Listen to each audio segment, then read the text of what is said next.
വിജയ് ഹേറ്റേഴ്സും വിജയനെ കളിയാക്കുന്നവരൊന്നും ഈ ഒരു വീഡിയോ കാണാൻ വരണ്ട. ഫസ്റ്റ് ഡേ തന്നെ പോയിട്ട് സിനിമയ്ക്ക് നെഗറ്റീവ് റെസ്പോൺസ് കൊടുക്കാൻ ശ്രമിക്കുന്ന ഒരു വീഡിയോ കാണണ്ട. വിജയ് സിനിമ കൊണ്ട് എന്താണോ നേടാൻ ശ്രമിച്ചതായ അത് അയാൾ ഓൾറെഡി നേടിക്കഴിഞ്ഞു.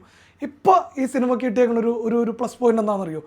ഇന്ത്യയിലെ അല്ലെങ്കിൽ ലോകത്തിലെ തന്നെ ആദ്യമായിട്ടൊരു മുഖ്യമന്ത്രി മെയിൻ റോളിൽ അഭിനയിച്ചൊരു മാസ് സിനിമ, അല്ലെങ്കിൽ തമിഴ്നാട്ടിലൊരു മുഖ്യമന്ത്രി അഭിനയിച്ച മാസ് സിനിമ, ഒരു സാധാരണ തമിഴ്നാട്ടിലൊരു സൂപ്പർ സ്റ്റാർ അഭിനയിച്ച് പോയേക്കാവുന്നൊരു സിനിമയെ ഒരു മുഖ്യമന്ത്രി അഭിനയിച്ചൊരു മാസ് സിനിമയാക്കി അല്ലെങ്കിൽ റിലീസ് സിനിമയാക്കി മാറ്റാൻ ഇവിടുത്തെ ഇന്ത്യൻ പൊളിറ്റീഷ്യൻസിനും മറ്റുള്ള ആളുകൾക്കും ഏജൻസികൾക്കൊക്കെ പറ്റിയിട്ടുണ്ടെങ്കിൽ അത് അവർക്കേറ്റ വലിയ തിരിച്ചടിയാണ്. ആ രീതിയിലാണ് ഈ ഒരു സിനിമയുടെ റിവ്യൂ പറയാൻ പറ്റുള്ളൂ. കാരണം ഇതിനെപ്പറ്റി നമുക്ക് എഡിറ്റിംഗ്, ഇതിൻ്റെ ക്യാമറ, ഇതിൻ്റെ സംവിധാനം ഒന്നും പറയുന്നില്ല. ഒരുപക്ഷെ അത് അവിടെ ഇവിടെയൊക്കെ പറഞ്ഞു പോയെന്നിരിക്കും. പക്ഷേ എനിക്ക് പറയാനുള്ളത്, അത് പറയേണ്ട ഘട്ടത്തിലൊക്കെ ഈ ഒരു സിനിമയെ, എല്ലാ സിനിമകളെയും പോലെ ഈ ഒരു സിനിമയെ പെട്ടിയിലാക്കാനായിട്ട് ഉള്ള ശ്രമം നമ്മുടെ ഭരണകൂടത്തിൻ്റെ അല്ലെങ്കിൽ പൊളിറ്റീഷ്യൻസിൻ്റെ സെൻസർ ബോർഡിൻ്റെ ഭാഗത്തു നിന്നുണ്ടായി. എല്ലാം മറന്ന് ഒരു വിജയ് സിനിമയാണെന്നുള്ളൊരു രീതിയിൽ പോയിട്ട് തിയേറ്ററിൽ പോയിട്ട് കൈയടിച്ചിരുന്ന് കാണാൻ പറ്റുന്നൊരു സിനിമയാണ്. അതിലപ്പുറത്തേക്കൊന്നും പ്രതീക്ഷിക്കരുത്. പക്ഷേ അതിന് കുറേ മാനങ്ങളുണ്ട്. ഇലക്ഷന് തൊട്ട് മുമ്പെടുത്തൊരു സിനിമയാണ് ഈ ജനനായകൻ.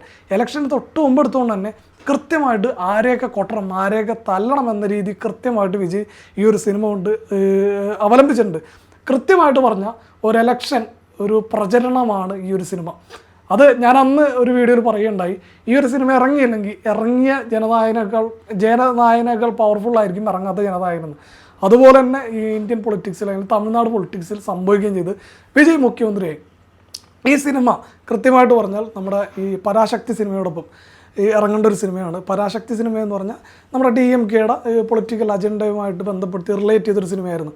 ആ സിനിമ ഞാൻ പോയി കണ്ട്. ആ സിനിമ പഴയ DMK രാഷ്ട്രീയത്തിൻ്റെ അവർ നടത്തിയ പ്രക്ഷോഭത്തിൻ്റെയും ഹിന്ദി വിരുദ്ധ പ്രക്ഷോഭത്തിൻ്റെയൊക്കെ കാര്യങ്ങൾ പറഞ്ഞൊരു സിനിമ. അപ്പോൾ അതിൻ്റെ ഒപ്പം ഇറങ്ങേണ്ട ഒരു സിനിമയായിരുന്നു ഇത്. ഈ ഒരു സിനിമയിൽ ഒരുപാട് ആളുകളെ വിമർശിച്ചിട്ടുണ്ട്. DMK എന്ന പാർട്ടി വിമർശിച്ചിട്ടുണ്ട്, BJP വിമർശിച്ചിട്ടുണ്ട്. പിന്നെ പൊളിറ്റീഷ്യൻസ്, ഇന്ത്യൻ പൊളിറ്റീഷ്യൻസ് ജാതിയും മതവും കാര്യങ്ങളെ കൊണ്ട് ഇന്ത്യക്കാരെങ്ങനെയാണ് വോട്ട് ചെയ്യിപ്പിക്കുന്നത്, വോട്ടാണ് ഇതിൽ പ്രധാനപ്പെട്ട ഒരു സബ്ജക്റ്റായിട്ട് വരുന്നത്. അപ്പോൾ വോട്ട് ചെയ്യിപ്പിക്കുന്നത് അതൊക്കെയാണ് ഈ ഒരു സിനിമയിൽ കാണിച്ചിരിക്കുന്നത്.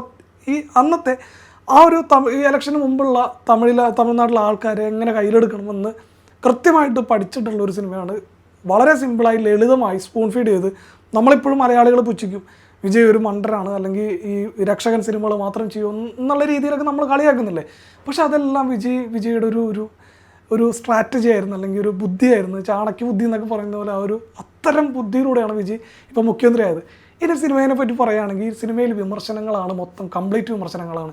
ഒരു കഥ ഒരു പോയിന്റിൽ ഒരു കഥ കൊണ്ടുവെക്കും. പിന്നെ അതിനെ തുടർന്ന് ഈ തമിഴ്നാട്ടിൽ നടക്കുന്ന കാര്യങ്ങൾ ഇൻഡയറക്റ്റായിട്ടും ഡയറക്റ്റായിട്ടും DMK സ്റ്റാലിനെ പറ്റി, ഉദയനിധി സ്റ്റാലിനെ പറ്റി, ഇവരെ പറ്റി എല്ലാം ഇതിൽ നല്ല രീതിയിൽ പരാമർശിക്കുന്നുണ്ട്. പ്രത്യേകിച്ച് വുമൺ എംപവർമെൻറ്റ് അല്ലെങ്കിൽ സ്ത്രീ ശക്തിയായിട്ട് ബന്ധപ്പെട്ട് വിജയുടെ മകളാണ് മമിത.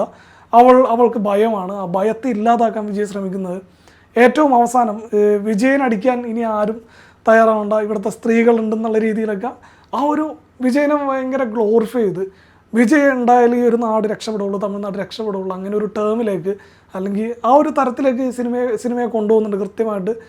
അവിടെ പല സമയത്തും നമുക്ക് ഒരു രാഷ്ട്രീയമായിട്ടാണ് അല്ലെങ്കിൽ തമിഴ്നാട്ടിൽ ഇപ്പോഴത്തെ അവസ്ഥ വെച്ചാണ് വിജയ് സിനിമകൾ ചെയ്തിരിക്കുന്നതെന്ന് നമുക്ക് കൃത്യമായിട്ട് മനസ്സിലാവും. അത് ട്രെയിലറിൽ തന്നെ എല്ലാം ഉണ്ട്. TVK എന്നുള്ള ദളപതി വെട്രിക്കൊണ്ടൈ എന്നുള്ള തളപതി എന്നുള്ള ഒരു രീതിയിൽ തന്നെയാണ് സിനിമയിൽ ഉടനീളം കാണിക്കുന്നത്. വിജയുടെ കയ്യിൽ ഒരു തളപതി എന്നുള്ള ടാഗ് പച്ചയെ കുത്തിയുണ്ട്. ഫാൻസുകാരെ സംബന്ധിച്ച് അല്ലെങ്കിൽ നോർമൽ ആളുകളെ സംബന്ധിച്ച് ഈ സിനിമ ഒരു വിജയ് ഫാൻ അല്ലെങ്കിൽ ഒരു വിജയ് പടം എന്ന നിലയിൽ പോയിട്ട് കൈയടിച്ച് കാണാൻ പറ്റിയ സിനിമയാണ്. ക്യാമറ വർക്കൊക്കെ ആണെങ്കിൽ കിടിലമാണ്. Camera work, editing, sound designing, ഇതെല്ലാം ഒരു രക്ഷയില്ല. പാട്ട്, അവിടെ നിന്ന് കേൾക്കാൻ പറ്റിയ പാട്ടുകൾ, ഇതെല്ലാം അടിപൊളിയാണ്. അതിലുപരി എനിക്ക് തോന്നിയത് ഈ ഒരു സിനിമയിൽ ഈ ഏജ് ഓഫ് അൾട്രോൺ, അതായത് ഒരു ലാസ്റ്റ് ഫൈറ്റ് സീനിൽ നമ്മുടെ ഏജ് ഓഫ് അൾട്രോൺ അല്ലെങ്കിൽ റോബോട്ടിക് സാങ്കേതികവിദ്യ RC റിമോട്ട് കൺട്രോൾ വാർഫെയർ എന്ന് പറഞ്ഞിട്ട് ഒരു ഇടി കാണിക്കുന്നുണ്ട്, ഒരു ഫൈറ്റ് സീൻ കാണിക്കുന്നുണ്ട്. അതിലെ ഗ്രാഫിക്സും കാര്യങ്ങളെല്ലാം അതിഗംഭീരമായിട്ട് ചെയ്ത്, അതുമാത്രമല്ല ഈ ആദ്യം കാണിച്ച ഒരുപാട് ഗ്രാഫിക്സിലൊക്കെ നമുക്ക് അത്ര സാറ്റിസ്ഫൈഡ് ആയില്ലെങ്കിലും ഈ ഒരു സീൻ, ഈ ലാസ്റ്റത്തെ ഫൈറ്റ് സീൻ ഒരു രക്ഷയില്ലാത്ത ഫൈറ്റ് സീനാണ്. അതിമാരകമാണ്. അതിൻ്റെ ഗ്രാഫിക്സ് ആണെങ്കിലും അതിൻ്റെ എല്ലാ സെറ്റപ്പും അടിപൊളിയായിട്ട് ചെയ്തിട്ടുണ്ട്. പിന്നെ നമ്മുടെ ഈ ബോബ് ഡിയോളിൻ്റെ സീനിൽ കാണിക്കാൻ നേരത്ത് ഈ കുറേ ഷോട്ടുകളൊക്കെ വരുന്നുണ്ട്. ബോബ് ഡിയോളിൻ്റെ കഥ കാണിക്കാൻ ഒരു ഷോട്ടുകളും കാര്യങ്ങളൊക്കെ ചെയ്തിട്ടുണ്ട്. ബോബ് ഡിയോൾ അസാധ്യ വില്ലനായിട്ട് അഭിനയിച്ചിട്ടുണ്ട്. ആദ്യം വലിയ വില്ലത്തരം കാണിക്കുമെങ്കിലും നമുക്ക് ഇൻട്രോയിൽ കഴിയാൻ നേരത്ത് നല്ല രീതിയിലുള്ളൊരു പഞ്ച് കൊടുക്കുന്നുണ്ട്.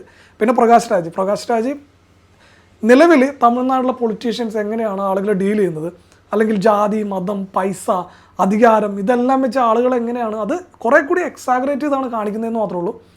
വിജയ് ഒരു സിംബോളിക്കായിട്ട്, ഒരു സിമ്പിളായിട്ട് രക്ഷകൻ ഇമേജ് തന്നെ ഒരു ക്രിയേറ്റ് ചെയ്തിട്ടാണ് ഈ ഒരു സിനിമയിൽ കാണിക്കുന്നത്. വിജയ്ക്ക് പറയാനുള്ള കാര്യങ്ങളെല്ലാം സിനിമ വഴി പറഞ്ഞിട്ടുണ്ട്.